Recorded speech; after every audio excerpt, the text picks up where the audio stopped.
Welcome to our exploration of one of the most pivotal and consequential periods in New Zealand's history, the New Zealand Wars. These conflicts, which raged across the North Island in the mid-19th century, shaped the very foundations of modern New Zealand and continue to reverberate through society today. The story of the New Zealand Wars is one of cultural collision, of competing visions for a nation's future, and of both extraordinary courage and terrible tragedy.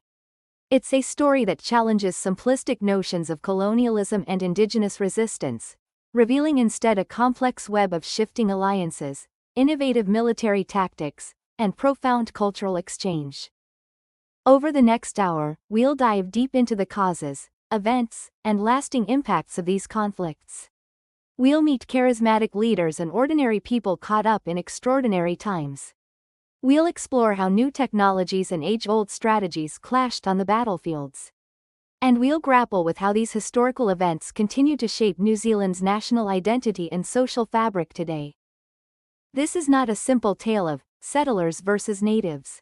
The reality was far more nuanced. We'll encounter Māori fighting on both sides, for a variety of reasons. We'll see British soldiers gaining respect for their opponents' military prowess. And we'll witness how the introduction of European weapons and ideas transformed traditional Māori society in ways that still spark debate. The New Zealand Wars also offer fascinating insights into the nature of asymmetric warfare. How did Māori forces, often vastly outnumbered, manage to win significant victories against the might of the British Empire?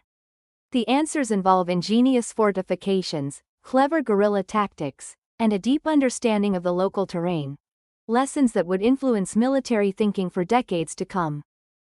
But the wars were more than just a series of battles. They represented a crucial turning point in New Zealand's journey from a loose collection of Māori Iwi and European settlements to a unified nation-state. The conflicts forced both sides to grapple with fundamental questions of sovereignty, land ownership, and cultural identity. The ways in which these issues were, or weren't, resolved continue to shape New Zealand politics and society to this day. As we explore this history, we'll also confront some uncomfortable truths. The aftermath of the wars saw massive land confiscations that dispossessed many Māori of their ancestral territories. This legacy of displacement and economic marginalization has cast a long shadow. Understanding this history is crucial for making sense of contemporary debates around treaty settlements and Indigenous rights in New Zealand. We'll also look at how perceptions of the New Zealand Wars have evolved over time. Early colonial accounts often portrayed them as a necessary step in civilizing the country. Later revisionist histories painted a more nuanced picture, incorporating Māori oral traditions and perspectives. Today, there's a growing movement to ensure all New Zealanders learn about this crucial chapter in their nation's past. Throughout our journey, we'll encounter stories of both heroism and horror, of cultural misunderstandings and moments of genuine connection across the battle lines. We'll see how new ideas and technologies transformed both Māori and Pākehā societies in unexpected ways. And we'll grapple with the complex legacies that continue to shape New Zealand's national conversation. So join us as we step back in time to an era of profound change and conflict, when the very future of Aotearoa, New Zealand hung in the balance. Whether you're a history buff or just curious about the forces that shaped modern New Zealand, this exploration of the New Zealand Wars promises to be an eye-opening journey. Let's begin. 1. The Powder Keg. Causes and controversies of the New Zealand Wars. To understand the New Zealand Wars, we need to first grapple with their complex origins. It's tempting to seek a single, clear-cut cause, but the reality is far messier.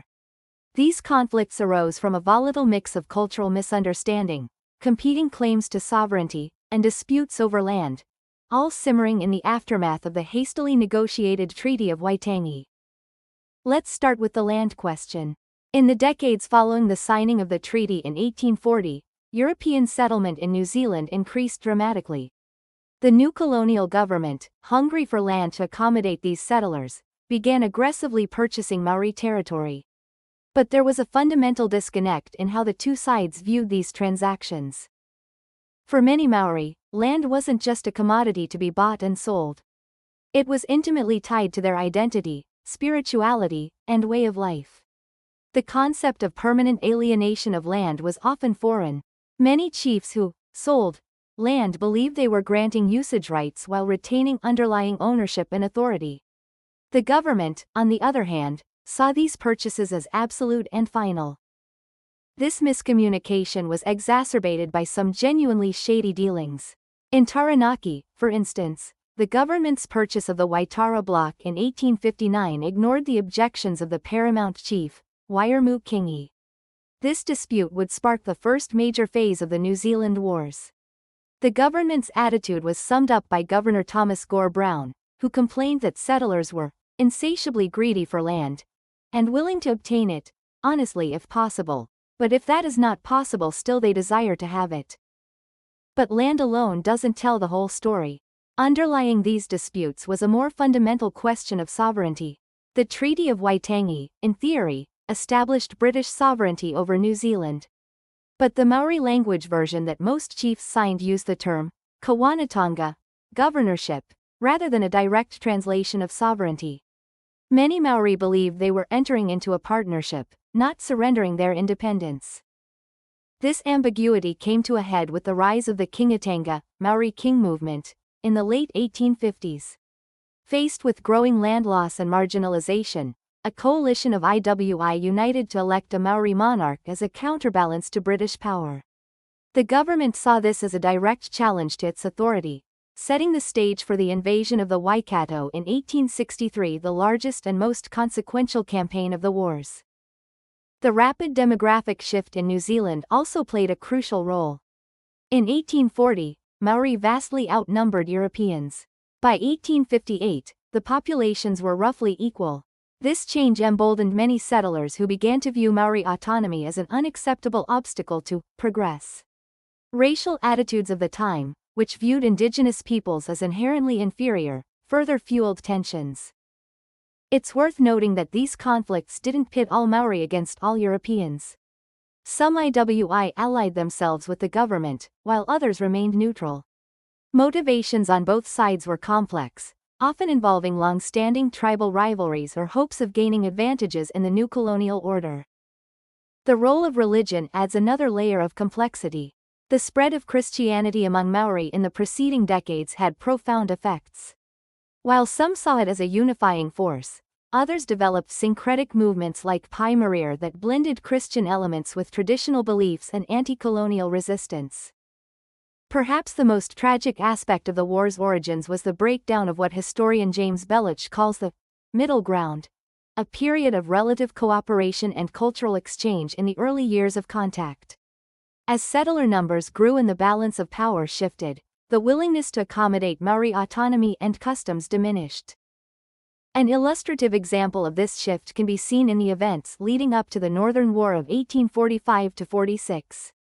Hone Heke, a Ngapuhi chief who had been an early supporter of the British, became disillusioned with the erosion of Maori authority.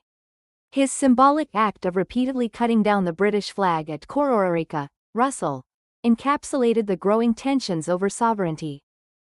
The wars themselves would further entrench these divisions, leading to large-scale land confiscations and a legacy of distrust that would take generations to begin healing.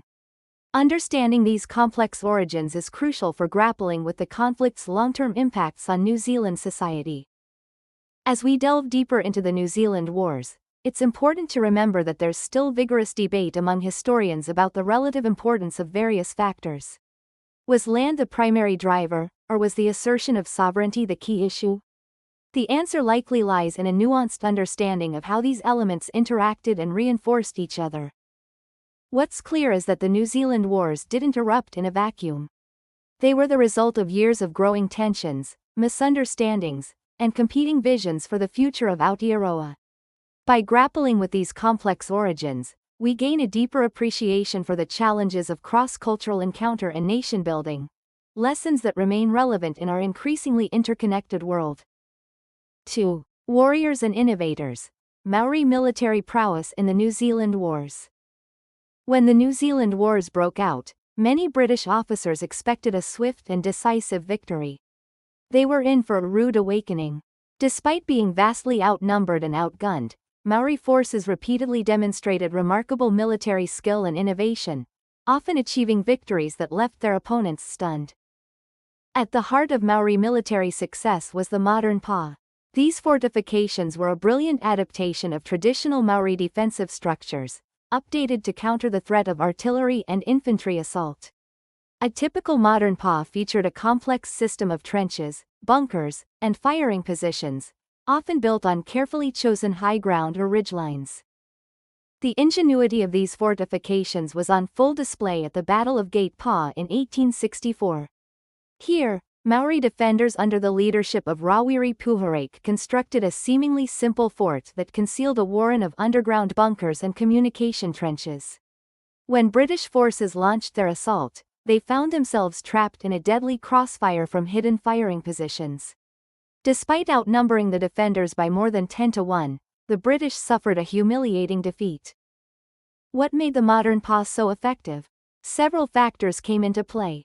The use of deep, zigzag trenches minimized the impact of artillery fire, while providing protected routes for defenders to move about. Underground bunkers offered shelter during bombardments, and the entire structure was often camouflaged to blend in with the surrounding landscape, making it difficult for attackers to gauge its true extent.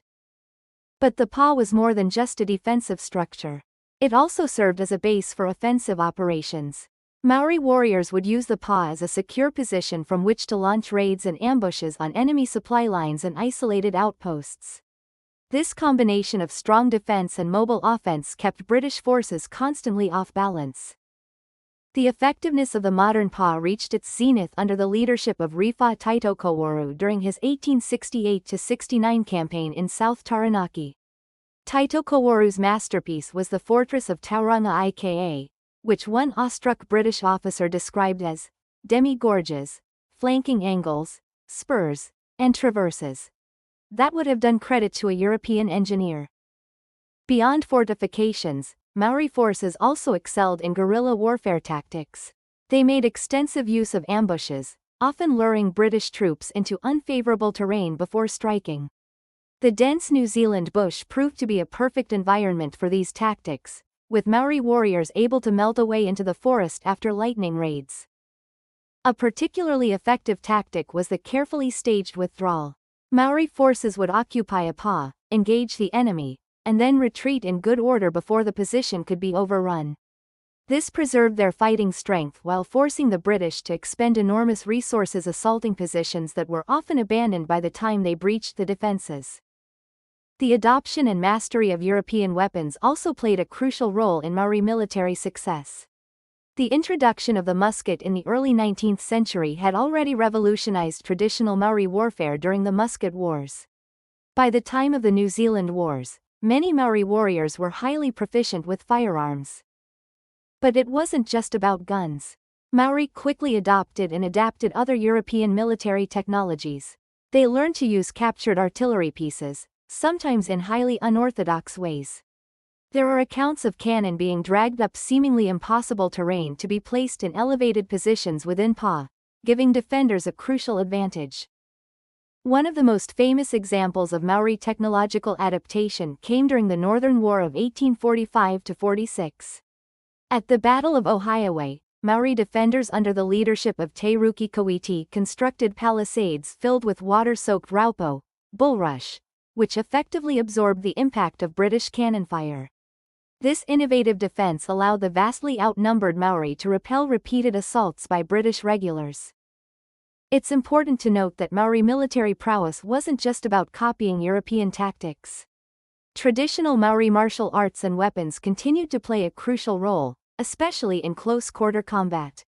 The taiaha, long fighting staff, and mere, short club, remained fearsome weapons in the hands of skilled warriors. The spiritual and cultural aspects of Maori warfare also gave them a psychological edge. Many British soldiers were unnerved by the haka, war dance, performed before battle, which served both to intimidate the enemy and to spiritually prepare the warriors for combat. Maori success on the battlefield forced the British to radically rethink their approach to colonial warfare. The development of specialist units like the Forest Rangers, skilled in bush warfare, was a direct response to the challenges posed by Maori tactics. In many ways, the lessons learned in New Zealand would influence British colonial military thinking for decades to come. It's worth reflecting on how differently the New Zealand Wars might have unfolded if not for this remarkable Maori military capability. The conflicts, while ultimately resulting in defeat for most Maori forces, were far from the one-sided affairs that characterized many other colonial wars of the era. The skill and innovation displayed by Maori commanders and warriors earned the grudging respect of their opponents and ensured that the outcome was never a foregone conclusion. As we'll see in later sections, this military prowess had significant implications beyond the battlefield. It influenced treaty negotiations, shaped settler attitudes, and played a crucial role in preserving a degree of Maori autonomy even in defeat. Understanding the effectiveness of Maori military tactics and innovations gives us a deeper appreciation for the true nature of these conflicts and their lasting impact on New Zealand's development as a nation. 3. Echoes of conflict: the legacy and ongoing impact of the New Zealand Wars. The guns of the New Zealand Wars fell silent over 150 years ago, but the echoes of those conflicts continue to reverberate through New Zealand society today. To understand modern New Zealand, its politics, its culture, its ongoing debates over identity and reconciliation, we must grapple with the long shadow cast by these 19th-century struggles. Perhaps the most immediate and devastating impact of the wars was the large-scale confiscation of Maori land. In the aftermath of the conflicts, the government seized vast swaths of territory from Iwi it deemed to have been in rebellion. This was not just punitive, it was also a strategic move to break the economic power of resistant Maori groups and provide land for settler expansion. The scale of these confiscations was staggering. In total, around 3.4 million acres, 1.4 million hectares, were taken. Entire communities were displaced, severing deep spiritual and cultural connections to ancestral lands. The economic impact was equally severe, depriving many Maori of their primary means of sustenance and wealth generation. This dispossession had profound and long-lasting effects. Many Maori were forced into a cycle of poverty that persisted for generations. The loss of land also meant the loss of sites of cultural and spiritual significance, disrupting traditional practices and knowledge transmission. The trauma of these confiscations is still felt keenly by many Maori today, forming a core grievance in treaty settlement negotiations. The wars also reshaped New Zealand's demographics and power structures in ways that continue to influence society. The conflicts accelerated the process of European settlement, particularly in areas like the Waikato, where confiscated lands were offered to military settlers. This rapid shift in population balance tipped the scales decisively in favor of Pākehā political and economic dominance. For Maori, the aftermath of the wars saw a period of significant cultural and social disruption. Many Iwi were forced to retreat to remote areas, leading to the isolation of communities and the erosion of traditional structures. The Kingatanga movement, for instance, withdrew to the King country, creating a de facto autonomous region that remained largely closed to European influence for decades.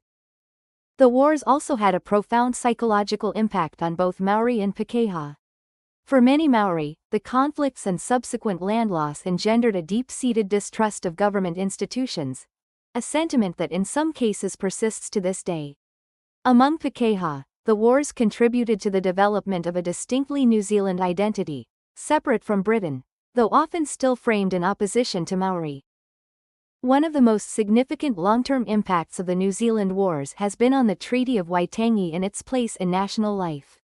The wars exposed the deep contradictions between the promises made in the treaty and the realities of colonial rule. In the aftermath, the treaty was largely ignored by the government and courts for nearly a century. It wasn't until the 1970s that a resurgence of Maori activism brought the treaty back into the spotlight. This led to the establishment of the Waitangi Tribunal in 1975, tasked with investigating breaches of the treaty, including those stemming from the New Zealand Wars. The tribunal's work has been crucial in bringing historical injustices to light and shaping the modern treaty settlement process. The treaty settlements themselves represent one of the most visible ongoing legacies of the wars. Since the 1990s, the government has negotiated settlements with numerous Iwi, offering financial compensation and the return of certain lands in recognition of historical breaches of the treaty. While these settlements have been significant, they typically represent only a fraction of what was lost, and the process remains controversial. The New Zealand Wars have also left a complex legacy in terms of national identity and memory. For much of the 20th century, the conflicts were largely forgotten or downplayed in mainstream New Zealand history. This began to change in the 1980s with the work of historians like James Belich, who challenged traditional narratives and brought Maori perspectives to the forefront. Today, there's an ongoing debate about how to properly commemorate the wars. In 2016, a National Day of Commemoration was established, to be held annually on October 28. However, there's still discussion about whether this is sufficient and how to ensure the wars are adequately taught in schools. The physical legacy of the wars can be seen in the landscape itself. Pa sites, battlefields, and memorials dot the country, though many remain unmarked or neglected. There's growing interest in preserving these sites and using them as educational resources to help New Zealanders engage with this aspect of their history. The wars have also left linguistic traces.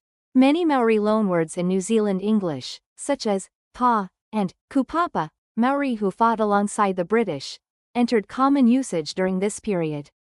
Place names often reflect the history of conflict, with many sites bearing the names of battles or prominent figures from the wars. In the realm of art and culture, the New Zealand Wars continue to inspire creators. Recent years have seen a surge of interest in depicting the conflicts in literature, film, and visual arts. These works often grapple with the complex legacies of the wars and their meaning for contemporary New Zealand. The legal ramifications of the wars continue to unfold. Treaty settlements often involve not just financial compensation, but also formal apologies from the Crown and the return of culturally significant items.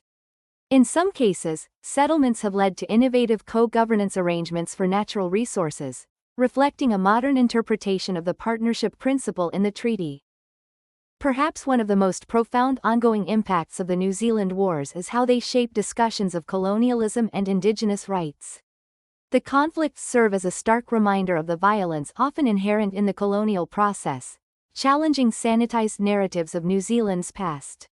At the same time, the resilience and adaptability demonstrated by Maori during and after the wars continue to inspire Indigenous rights movements both in New Zealand and globally. As New Zealand grapples with issues of inequality, institutional racism, and cultural identity in the 21st century, the echoes of the New Zealand Wars can still be heard. Understanding this history is crucial for making sense of contemporary debates around topics like constitutional reform, the status of Te Reo Maori, and the ongoing process of reconciliation between Maori and Pākehā. The legacy of the New Zealand Wars reminds us that history is not just about the past.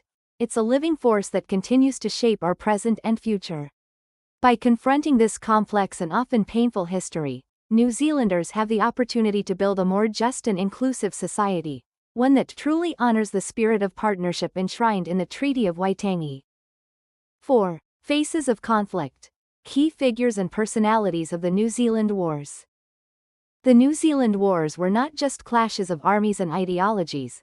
They were deeply personal conflicts shaped by remarkable individuals on both sides. By exploring some of the key figures involved, we can gain a richer understanding of the human drama at the heart of these pivotal events. Let's start with one of the most iconic figures of the early conflicts, Hone Heke. A Ngāpuhi chief and one of the first signatories of the Treaty of Waitangi, Heke initially welcomed British settlement. However, as he saw Maori authority eroding and economic conditions declining, he became a vocal critic of colonial rule. Heke is best remembered for his repeated felling of the British flagstaff at Kororareka, Russell, in 1844-45. This wasn't mere vandalism, it was a powerful symbolic act challenging British claims to sovereignty. Heke was a complex figure, deeply versed in both Maori tradition and Christian scripture, who sought to navigate a middle path between resistance and engagement with the new colonial order. On the British side, we have figures like Governor George Grey, who served 2 terms, 1845-53 and 1861-68, and played a pivotal role in shaping colonial policy. Gray was a master of realpolitik, adept at playing different Maori factions against each other. He cultivated an image as a friend to Maori, learning the language and collecting traditional stories. Yet he was also the architect of aggressive land acquisition policies and the invasion of the Waikato. Gray's complex legacy is illustrated by his relationship with the Ngāti Toa chief Te Rauparaha. Initially, Gray courted Te Rauparaha as an ally. Later, suspecting him of supporting anti-government forces, Gray had the elderly chief arrested and held without trial for 18 months. This act of betrayal shocked many Maori and contributed to growing distrust of the colonial government. One of the most remarkable military leaders to emerge during the wars was Rifa Taitokowaru. A chief of the Ngāti Ruanui and Ngā Ruahine Iwi in South Taranaki, Taitokowaru led a brilliant campaign against government forces in 1868–69. He combined military genius with spiritual leadership, reviving traditional Maori martial practices and blending them with modern tactics. Taitokowaru's famous proclamation, "I shall not die, I shall not die," became a rallying cry for resistance. His victories at Te Ngutu o Te Manu and Aotearoa were among the most decisive Maori successes of the wars. Yet at the height of his success, Taitokowaru's support mysteriously collapsed, a reminder of the complex internal politics at play within Maori society during this period. On the colonial side, one of the most colorful figures was Gustavus von Tempsky. Born in Prussia and seasoned in the California Gold Rush and Central American adventures, von Tempsky brought a swashbuckling energy to the New Zealand conflicts. As the leader of the Forest Rangers, he gained a reputation for daring and brutality in equal measure.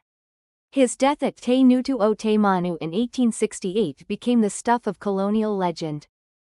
No discussion of the New Zealand Wars would be complete without mentioning Te Kuti Arikarangi Te Taruki. Exiled to the Chatham Islands on spurious charges of spying, Te Kuti orchestrated a daring escape with nearly 300 fellow prisoners in 1868. He went on to lead a years-long guerrilla campaign across the central North Island, blending military resistance with the founding of the Ringatu faith. Te Kuti's story illustrates the spiritual dimensions of the conflicts. His religious movement, which combined Christian elements with traditional Maori beliefs, provided a framework for resistance and cultural survival in the face of colonial pressures. Even after laying down arms, Te Kuti remained an influential spiritual leader. Women also played crucial roles in the New Zealand Wars, though their stories have often been overlooked. Figures like Heni Te Kiri Karamu fought alongside men in battle, while others like Arihipeti Moti Ratara acted as spies and messengers.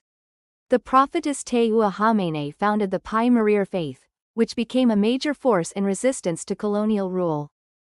It's important to note that many Maori fought on the government side during the wars.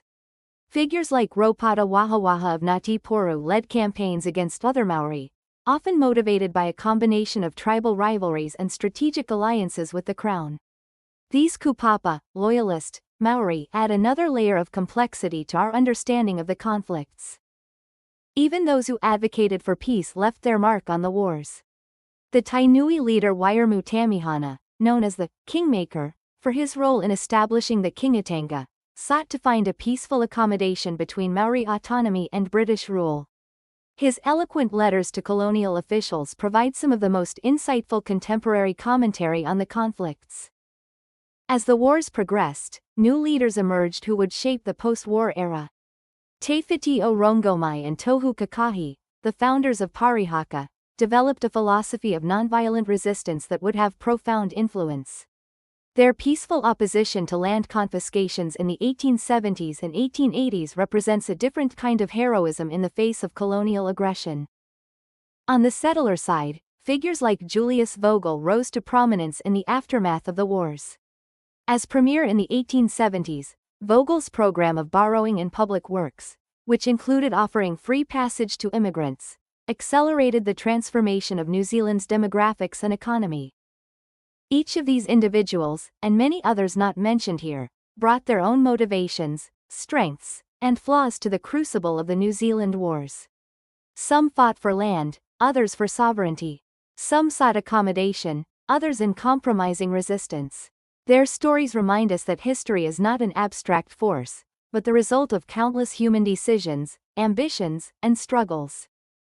By understanding these key figures, we gain insight into the personal dimensions of the New Zealand Wars. We see how individual charisma, strategic thinking, and cultural understanding could shape the course of events. We also confront the moral ambiguities inherent in a conflict where simple narratives of heroes and villains break down in the face of complex realities. These personalities also help us understand the war's long-term impact. Many became iconic figures, their deeds and words continuing to inspire or provoke long after their deaths. The descendants of key leaders often played important roles in later Maori political and cultural movements. And the way these figures have been remembered, or forgotten, tells us much about how New Zealand has grappled with this aspect of its history. As we reflect on the key figures of the New Zealand Wars, we're reminded that history is ultimately a human story. It's a story of courage and cowardice, of vision and short-sightedness, of cultural pride and cross-cultural understanding.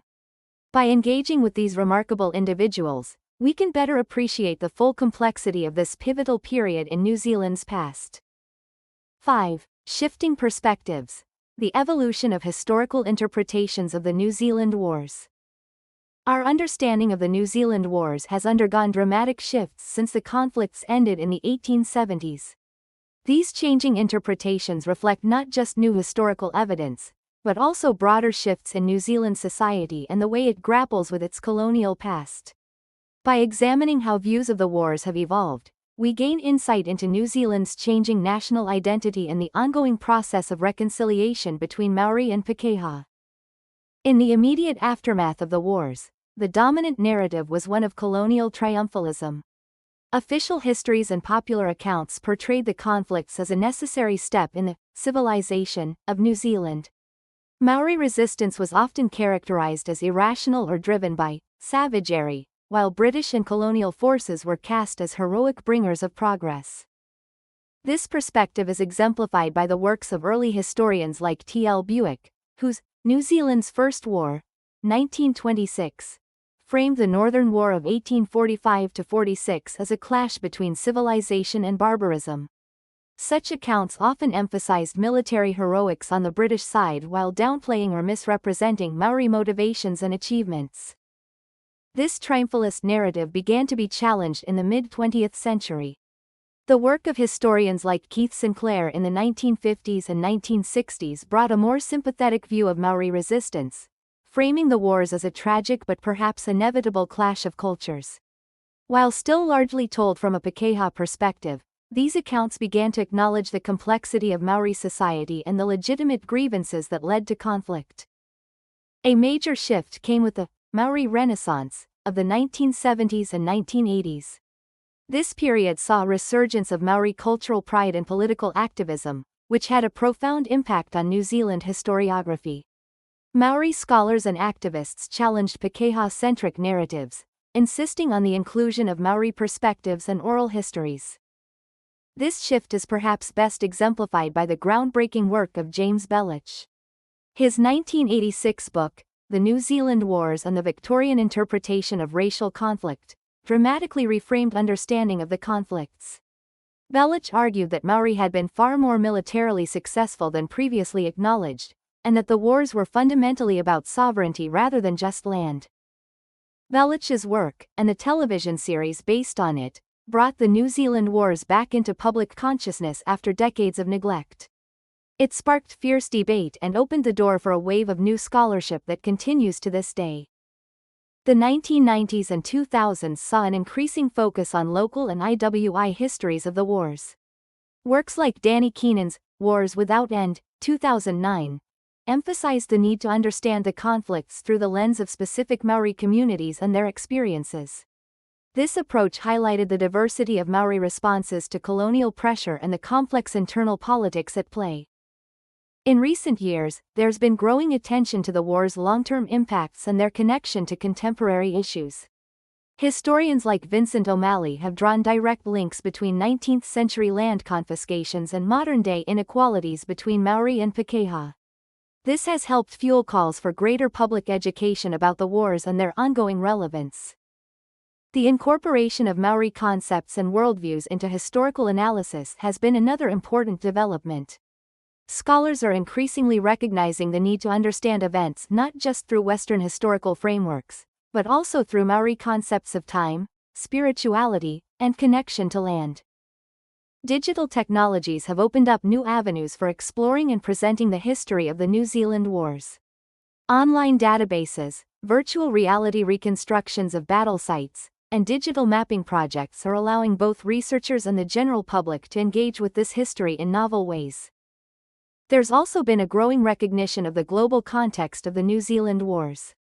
Recent scholarship has explored connections between events in New Zealand and other colonial conflicts around the world, as well as the war's place in the broader history of the British Empire. One of the most significant recent trends has been the push for greater public engagement with the history of the New Zealand Wars. This has included calls for the conflicts to be taught more comprehensively in schools, the establishment of a national day of commemoration, and increased funding for the preservation of war sites. These efforts have not been without controversy. There continue to be debates about how to frame the wars, whose perspectives should be prioritized, and how to balance acknowledgement of historical injustices with forward-looking narratives of nationhood. The changing interpretations of the New Zealand Wars reflect broader shifts in how New Zealand sees itself as a nation. From a colonial outpost proud of its British heritage, to a bicultural nation grappling with the legacies of its past, to an increasingly multicultural society seeking to forge a unique identity, all these changes can be traced through evolving narratives of the wars. Today, there's a growing consensus that understanding the New Zealand Wars is crucial for all New Zealanders, regardless of their background. But questions remain about how best to achieve this understanding and what lessons should be drawn from this complex history. As we continue to reinterpret and debate the meaning of the New Zealand Wars, we're not just discussing past events. We're actively shaping our national identity and grappling with fundamental questions about the kind of society we want to build. The evolution of historical interpretations of these conflicts serves as a mirror, reflecting changing attitudes towards colonialism, Indigenous rights, and the very nature of New Zealand's nationhood. One of the most significant recent developments has been the increased incorporation of Maori oral histories and traditional knowledge into academic and public understandings of the wars. This hasn't been without challenges. Oral traditions sometimes conflict with written records, and there are ongoing debates about how to weigh different forms of historical evidence. However, this approach has undoubtedly enriched our understanding, providing insights into Maori motivations, strategies, and experiences that were often absent from earlier accounts. Take, for example, the story of the Battle of Gate Pa, Pukehinahina, in 1864. Traditional Pakeha accounts focused on the humiliating defeat of British forces. But Maori oral histories reveal a more complex picture, including the story of Heni Te Kiri Karamu, a woman warrior who famously gave water to wounded British soldiers during the battle. This act of compassion, long remembered in Maori tradition but often overlooked in colonial accounts, adds crucial depth to our understanding of the conflict's human dimensions. The reframing of the wars has also led to a re-evaluation of key figures.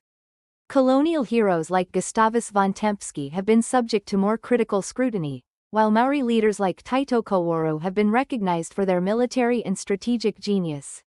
This shift hasn't been about simply reversing villains and heroes, but rather about understanding the complex motivations and circumstances that drove individuals on all sides of the conflicts. Another important trend has been the examination of the war's impacts on women and children.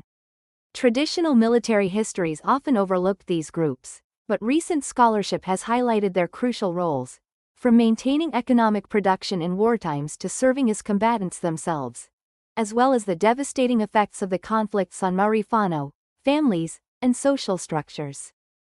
The environmental history of the wars is another area gaining increased attention.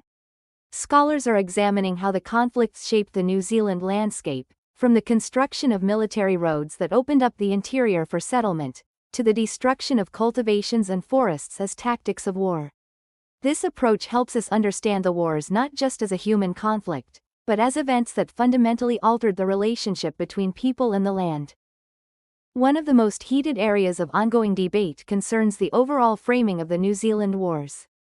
Should they be primarily understood as a colonial conflict, with an aggressive settler state suppressing indigenous resistance? Or is it more accurate to see them as a civil war, given the significant number of Māori who fought on the government side? There's no consensus on these questions, but the debate itself reflects a growing willingness to grapple with the complexities of the period. The international context of the wars has also received renewed attention.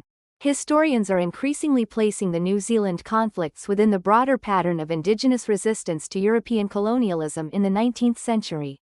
Comparisons with conflicts in North America, Africa, and other parts of the Pacific have yielded valuable insights into both the unique aspects of the New Zealand experience and the shared patterns of colonial encounters globally. Digital humanities projects are opening up exciting new avenues for research and public engagement with the history of the wars.